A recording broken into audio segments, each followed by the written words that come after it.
Memang Islam mulai dulu itu membolehkan orang amal untuk orang lain.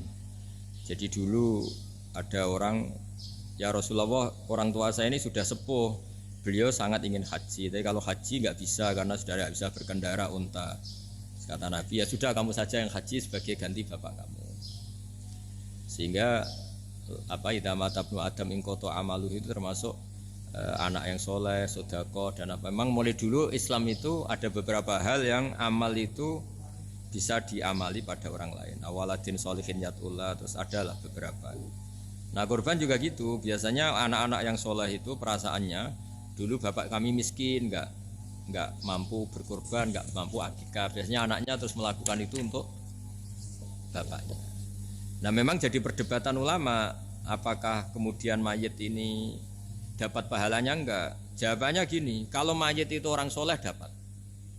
Kalau nggak soleh, itu kemungkinan dapat kecil. Misalnya gini, ada mayit yang zaman hidup itu antipati ngamal. Kok enak, duitku sing ngilang wong liya nyate gitu. Dia mentalnya mental kikir yang beranggapan kok kenaan tetangga kami, uang kami yang habis, orang lain yang nyate. Terus dia mentalnya gitu dibawa mati. Kemudian anaknya soleh berkorban untuk bapaknya. Lah yang seperti ini ada potensi gak sampai karena dia tidak pernah punya niat. Itu beda dengan orang yang zaman hidup memang ingin korban, cuma secara ekonomi enggak mampu. Makanya pentingnya innamal a'malu binniyat itu di situ, amal itu terserah niat. Dalam banyak syarah, ya syarah itu penjelasan yang rinci itu dijelaskan. Kenapa orang mukmin masuk surga selama-lamanya padahal dia jadi mukmin hanya 80 tahun. Misalnya kita hidup di dunia kan rata-rata 80 tahun. Karena dia berkomitmen andikan hidup 1000 tahun juga tetap mukmin, andikan hidup 2000 tahun ya tetap mukmin, tetap sholat. Setiap orang sholat perasaannya gitu, andikan kita hidup 2000 tahun juga tetap seperti ini kan, ya tetap sholat, tetap. Nah, sehingga karena niat itu dia diganjar surga selamanya. Karena dia bayangkan andikan di dunia selamanya juga akan iman selamanya. Nah, orang kafir juga berkomitmen gitu, yang belum rubah maksudnya. Kalau dia hidup ya akan kafir terus. Ya, makanya dia kafirnya 80 tahun, misalnya hukumannya juga neraka yang lama sekali karena. Nah, kira-kira itulah. Makanya kalau mayat tidak soleh ini kita yang sebagai ulama berdebat karena tadi.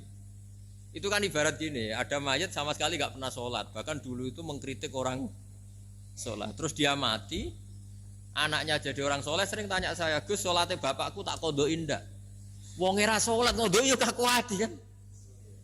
Beda dengan misalnya kita punya bapak soleh, misalnya terus pas beliau koma ya kayak Profesor jadi koma 2 hari kan keluarganya kalau kodoin kan paling 2 hari pas koma. Lah ini orang nggak sholat mulai kecil sampai tua sampai mati. Anaknya sholat tersiksa, anak saya tak kodok ikan. Lah bapakmu sholat boten. Wah ya kesel gue. Sudah kesel, orang ini nggak pernah berkeinginan sholat. Kan beda dengan nyun sewu ibu saya atau bapaknya Mbak Ova. Memang ibu saya ya tidak sholat tuh karena sudah koma atau sudah apa, sudah banyak alat-alat medis yang terpasang. Ini cara ngodoi jumlahnya ya jelas. Dan sumbut karena memang beliau andekan sehat komitmennya juga sholat. Nah ini yang orang kadang salah kaprah, bisa enggak amal sampai mayit? Sebetulnya di dunia ulama perdebatannya bukan masalah sampai tidaknya, mayitnya ini siapa? Kalau mayit ini soleh jelas, dawe Nabi man sana sunatan hasanatan falahu ajruha wa ajru man amila biha ila yaumil qiyamah. Orang baik kemudian mengajarkan kebaikan pasti dia dapat investasi kebaikan itu. Dan siapapun yang meniru dia dapat sahamnya. Itu enggak ada perbedaan antara NU, Muhammadiyah, Wahabi, semuanya sama. Yang debat itu yang enggak paham. Tak jamin itu yang debat itu yang enggak paham. Wong hadisnya jelas sahih apa? Siapa yang mensyariatkan kebaikan, kemudian kebaikan itu ditiru oleh orang setelahnya, maka dia akan dapat kebaikan itu dan kebaikannya orang yang meniru itu. Itu kan hadis sahih, enggak ada perdebatan sama sekali.